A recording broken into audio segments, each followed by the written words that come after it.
शुचिता की राजनीति के प्रतीक हमारे सांसद जो इस चुनाव में लोकसभा के प्रत्याशी थे, रिकॉर्ड वोटों से उन्होंने तीसरी बार जीत दर्ज की है। मैं उनको बधाई देता हूं। और जनार्दन जी ऐसे शुभंकर सांसद हैं कि जब ये सांसद बनते हैं तो केंद्र में भारतीय जनता पार्टी की सरकार बनती है। तो मोदी जी भी 300 सीटों के साथ एनडीए गठबंधन तीसरी बार सरकार बनाने जा रहा है।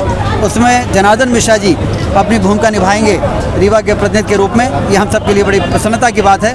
मैं एक बार फिर से उनको बहुत बहुत बधाई, शुभकामनाएं। किन मुद्दों को लेकर के चुनाव लड़ा गया था? किन मुद्दों को लेकर के चुनाव लड़ा गया था? वैसे कौन से मुद्दे? रीवा और विंध्य क्षेत्र को मध्य प्रदेश और हिंदुस्तान के सबसे विकसित इलाके के रूप में स्थापित करना हम सब का मिशन है।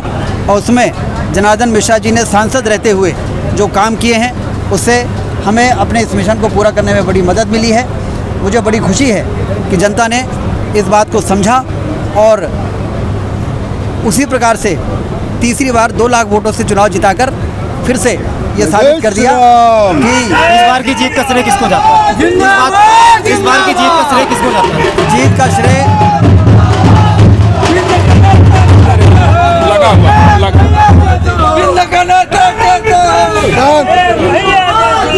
श्रेय मोदी जी के नेतृत्व को जाता है, जनार्दन मिश्रा जी की कर्मठता को जाता है। जस की तस रगदीनी चदरिया की शैली पे उन्होंने 10 वर्ष सांसद के गुजारे। जनता ने उनके काम को देखा है और इसलिए प्रचंड वोटों से उनकी जीत हुई। प्रदेश में 29 की 29 सीट बीजेपी के खाते में गई। मध्य प्रदेश की जनता का जितना भी अभिनंदन किया जाए कम है। मैं सिर झुका के मध्य प्रदेश की जनता को प्रणाम करता हूं कि उन्होंने विकास की इस यात्रा को जो मोदी जी के नेतृत्व में भारत को विश्व गुरु बनाने की दिशा में चल रही है, उसमें पूरे देश में सबसे पहला स्थान मध्य प्रदेश की जनता ने हासिल किया है। 29 में से 29 सीटें मोदी जी के झोली में डालने का काम किया है।